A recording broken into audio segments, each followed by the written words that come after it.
playing board games at Christmas. We are sharing our list, what we would usually play and why. Coming up.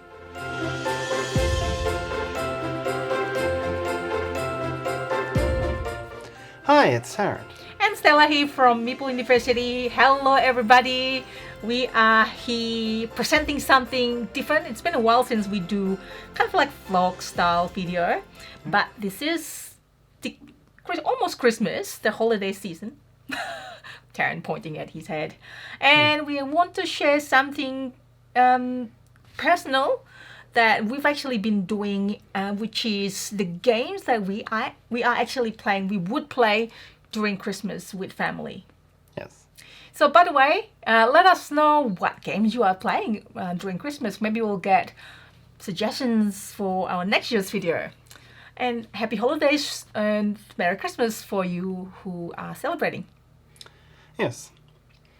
Of course, it is a very personal list because Indeed. Your dynamics are going to depend on your family's capacity to play games, I Indeed. suppose. Yes. So we're really looking from our standpoint. You know, all of my family has played games in the past. My parents played a lot back in the 80s, less so since then. And so typically the sorts of games that we'll bring, we know we can have a few complex rules, not the absolute simplest, but still generally fairly simple games without a lot of small text. Yep. That's really what we're looking for. Yes, especially for your dad. Well, my family are overseas, so mainly Tarrant's family, which I have no issue. It's like the coolest family ever, the coolest in-law ever that play board games with me. It's like, how cool is that? Thanks, Tarrant. And of course, the other thing is looking for at least 5 players, generally speaking. Generally speaking. So we're going to include the games that plays mostly at least 5, but we also include the one that plays 4. So, Yes. yeah, because this game is really good and, you know, one person can just play together or something like that. And in the family, there are no children. So, we don't really have, like, children games in mind, included in this list. But still, really, as Tarrant say, no small tags, quite fun game and quite simple. Yes. So, without any particular orders, Tarrant, we should probably... Let's start with food chain. No. There's no food chain magnet here. your dad would be like, what? There are no small text though, or are they? Food chain It's true. magnet. It meets most of the guidelines except for being a sprawling 4-hour cutthroat monster. Yeah. All right, let's just talk about Project Jahja first then. Yes. Kidding. Sorry. Okay, let's just get serious now. All right, let's... Yeah. Terra Mystica's the 5-player one. Yes, yeah. Thank you, Tarrant. All right, let's start with... As we go on with these hilarious, heavy game jokes. Well, it's we've got feedback in one of our other videos about Tarrant's not smiling, but it was like he's actually a big joker. But thank you for the feedback. It's like you just need to show the real you, like that. Anyway, yes. Yes. Anyway, let's move on. yes. Let's get this one because it's right there. Yes. And this is The Crew. So this is the first one of The Crew, the quest for Planet 9. Obviously, the second one is placed very similarly. So either the first one or the second one. And this is, I think, it's the only cooperative game on the list. Just like see here. Oh no. Well. Codenames is team. Well. Sorry, you'll bleep that. I might just leave it. So The Crew is the crew plays up to 5 in a very good. I know your family is used to playing trick-taking games. I think most families probably are because before the boom of different board games, trick-taking was very common. No. I think most people growing up would have been familiar with that sort of game because they were very popular around a lot of the world. So Yes. The Crew, I mean, because it is just an old trick-taking game with a co-op twist, it's very easy to introduce. And teach new players, way. introduce in the family way. So we did play it last Christmas, I'm pretty sure of it. And it was a 5 player, so it's not the easy. We didn't have the easiest time, but we still have a fun time. Yes. So that is the first one the crew really recommended for, those family who like cooperative game. The next one, might as well talk about what you mentioned before by accident. Yep. Codenames. Codenames, yep. So codenames pictures. Got the pictures one here, Yep. but any of the codenames will work, including all of the IP ones that have been coming out recently. Disney, Simpson, or whatever. Marvel. And including the codenames duet, because they are, you can play codenames duet not just 2 players, split into 2 teams, but obviously with a variant, so that there's not that one person getting pressure of coming up with the clue. So at all times, both teams, obviously, like we've got 5, so split into 2 and 3 or whatever, both teams would think of the clue at the same time. It's a very effective one. The duet one, then, I'm planning to do it this Christmas, actually. Ah. Yeah, which is somewhere there. Somewhere in there. It's green. Yeah. Codenames, if you're not familiar, we haven't even talked about what game it is. I just assume everyone knows about codenames. Everyone knows codenames. You can explain it really briefly. It's a clue of all the word games, clue guessing games. It's a very effective party one. That's really what it is. Yeah. Clue giving, split into team. Yep. Let's go to the next one. Yes. All right. This is one we have played before as well. Yeah. We're getting all the Spiel des Jahres games here, actually, which in many ways is the whole point of that award. It's always been a family game award. So maybe this is just Meeple University's review of recent Spiel des Jahres games. Could be. So Cold Express was a hit a few years ago. At our Christmas, it That's really fun. Plays up to 6. It is programming at its simplest. You've got a little bit of control, but not full control. Mm-hmm. Everyone found it quite an interesting one to play. I think that makes it quite fun in a family settings where it's slightly random, because that actually makes it a little bit more chaotic, makes it fun. Yeah. It also, when you do have the random element, it feels familiar to players who haven't played a lot of hobby games. Yeah. Well, by the way, some of these games we have the instruction of how to play this game, so I'll link it in the video description below if we do have any videos how to play or play through or anything like that. So if you are not familiar with them, you can just have a look if you want to get more information. Or maybe you are familiar with them and just get reminded, oh yeah, there's that game, I'm going to bring that game to Christmas, like that. So that's why I asked you as well, if you've got other games that you've been enjoying, please let us know. Write in the comments and I will get back to you as soon as I can. I love reading the comments and responding to it, if I could, whenever I can. So we talked about Cold Express. Let's get something that's slightly familiar and kind of like in the same... It's not familiar, but it's kind of like chaotic. Sorry, I picked the one you weren't going for. Yeah, it is. Exactly. It is? Okay. What do you think I was going for? I didn't think this would count as familiar. Familiar in a different way. Not familiar. Similar in a way. Similar. Yeah, not familiar, but similar. Yeah. I would totally pick this one as well myself. Yeah, Gravwell being it's a little bit more it's definitely much more abstract than Colt Express, but it has the same. It's not quite programming, but it's simultaneous selection, and enough things will happen that it's going to that you can't always plan for everything. So it's got some fun randomness in there. It is and a race. It plays 6. Yes. It is the race. The new version, yeah. This is the 2nd edition. Let's not forget about that. So it plays up to 6 now rather than 4 or 5, I think, the older version. It is a race, and where it is a programming action. You play cards simultaneously face down. It reveals, and then the effect it could be chaotic.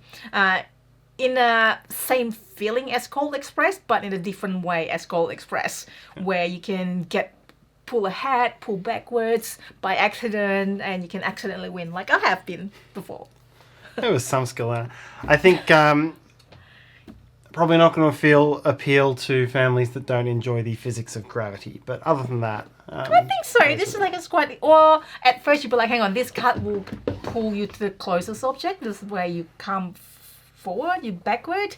It is very fun, and the second edition also comes with the asymmetric player powers, so which you can optionally play or not. There are some text in there, so you might not, you want to miss it or whatever. It still plays well without that additional power cards. Next one.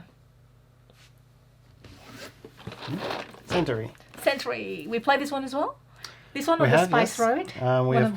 We've never actually owned Spice Road, I don't think. Not for the original. Oh, one. yes. So, Yes. The Golem edition. Nice big pieces, nice big cards. No text, I think. No text, and it's a nice. It like engine simple rules, engine building, and it plays quite quickly. What is the mechanic like card drafting and exchanging of resources, upgrading resources to get a better resources? Hand gets the points. Yeah. Type of game. Resource management, contract fulfillment, and action pool building. Yeah. So that's a really nice, simple. We brought this actually also on our board game cruise. And we learned about it. We learned about it. Okay. It was new at that point. I feel like we played in the cabin as well. I'm almost sure we played in the cabin as well, in our cabin. I don't remember. No. Yes. We played a few times. Anyways, it's a good travel game as well. Indeed. So yeah, that's definitely one that definitely appeals, and then your family loves it as well. They did. Yes, they did enjoy it. Now this game the next one is also let's stick with the racing game for now. Camel Up. Oh yes. Yeah. So the game is on loan at the moment. So Camel Up is also a racing game, but it's more so of betting than racing. So you bet on the race that is happening. That could also be random, kind of like in the same vein of Colt Express and Craftwell could be random, but you don't have any controls on the camels. Indeed, limited control. Yeah. So it's a bet on the race kind of game, and there's a couple of those in existence. Downforce is probably the other most common one, but Camel Up's probably. I do find that one the most fun, and it will play up to 8. 8, yeah. Well, that's good.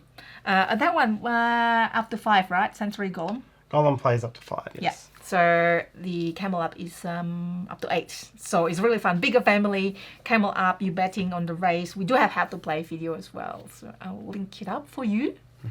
And then we have the newer edition, so slightly different rules, and the pyramid is plastic, not cardboard. Yes. And it's very clear what the name is on the box. Yeah. I do want to win sometimes though, because I always bet on the wrong camel. What is the secret of winning Camel Up? I don't think there's a secret. It's just random. I think so. Like there's some random, but there are some strategy as well. Yeah. So we'll probably play that again, maybe not. We'll see. We'll see what the others are feeling. Yes. So let's stick again. So probably the last one of the racing game, or maybe not the second last, is Mississippi Queen. Now this is the second. I don't know if it's the second print or more, but this is definitely the thematic repackaging. What's the word? Reprint of the earlier game called of the same name, Mississippi Queen, which is a boat racing game. Yes. This probably was your dad's favorite 2 years ago. Of the ones we brought, yes. Yep. And it's a game that it does a very good job of. It's a very clever racing game because it takes the dice out of it. It's all about you set your pace, and the race board is tight enough that you have to manage other people's presence.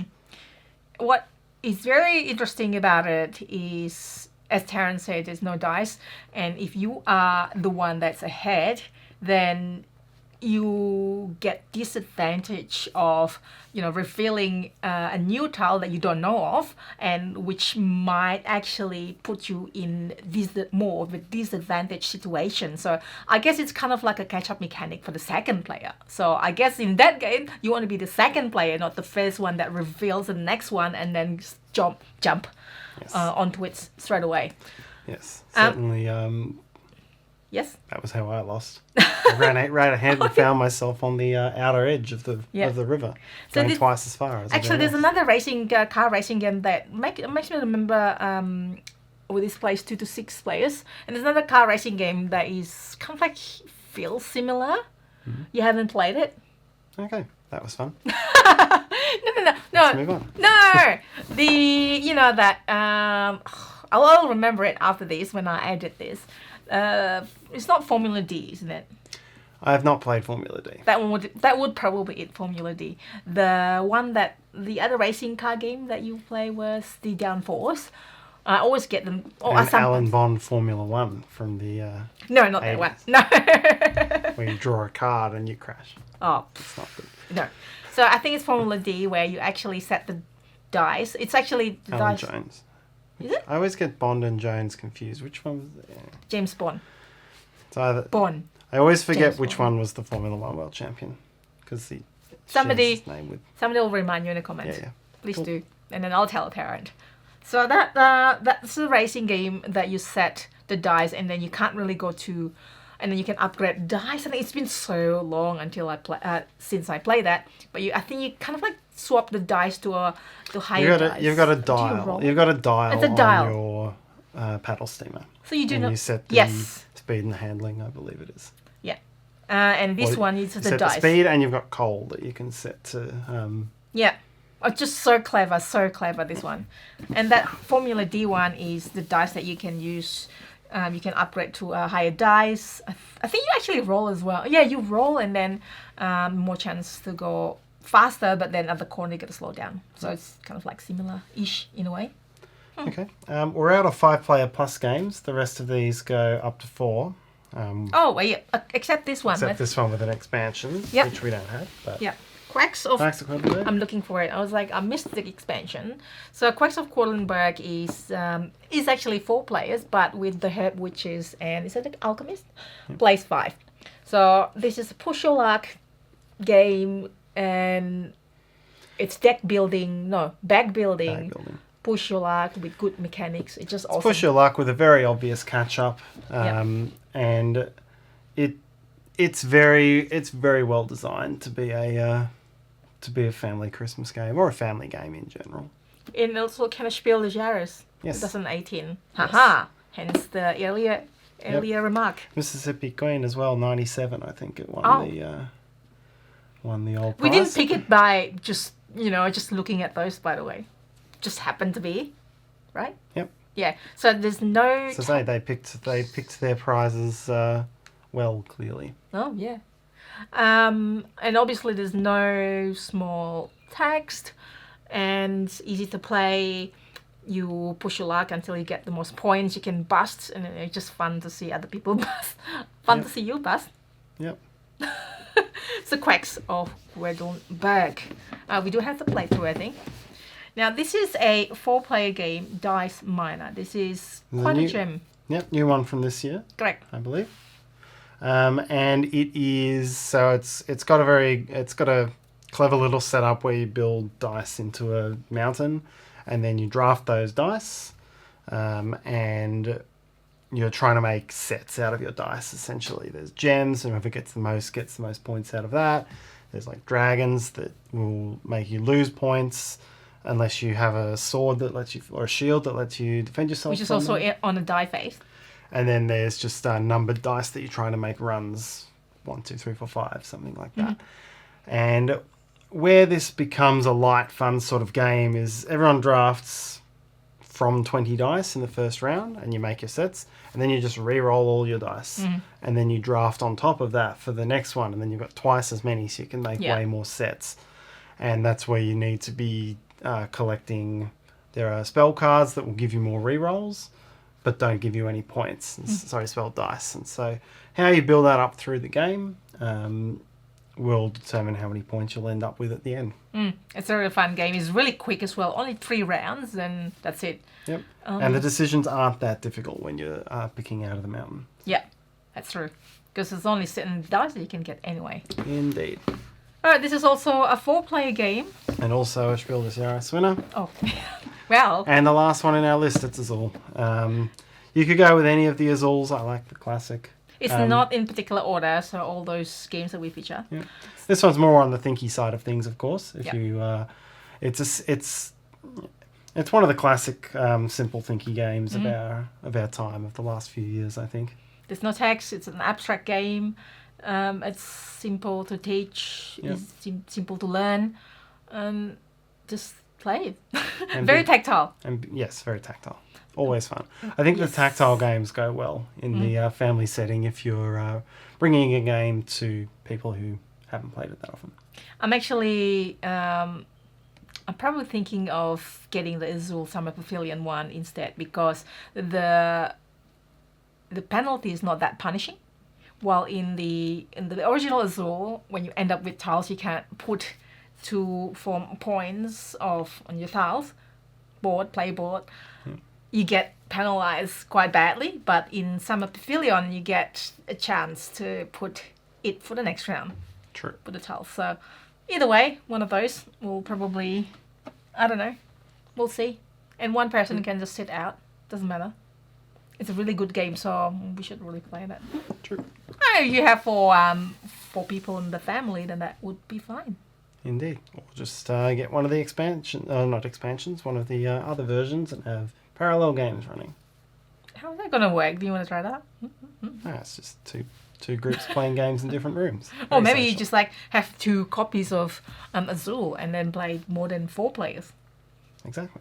Yes. That would be possible, right? So those are our 10 games, not in any particular orders. So let us know what are the games that you would play or you would recommend to friends and family or even us. Let us know in the comment sections below. Anything else, Tarrant, from you? If you've never heard of any of these games, you can still have fun with Family Monopoly. It'll happen. So that's it. That's the summary of this this video that we talk about these 10 games, and all of a sudden the summary is Monopoly. Yeah. I mean, sometimes you just got to go back to what everyone knows. That's actually true. Kids will play it though. I have a Snake and Ladder as well. Or Cluedo. True. Or Yahtzee. Yeah, I just realized I was thinking about Cluedo the other day. Yeah. One of our friends mentioned it. Yeah, I was randomly considering it, and I only just came to because it's called Clue in the US, and I only just realized that Cluedo is a pun on the old die rolling game Ludo. Oh, really? Which itself is from the Latin for game. There you go. So fact number 1. Yes. I haven't verified it, but I assume that's what Yeah. it's based.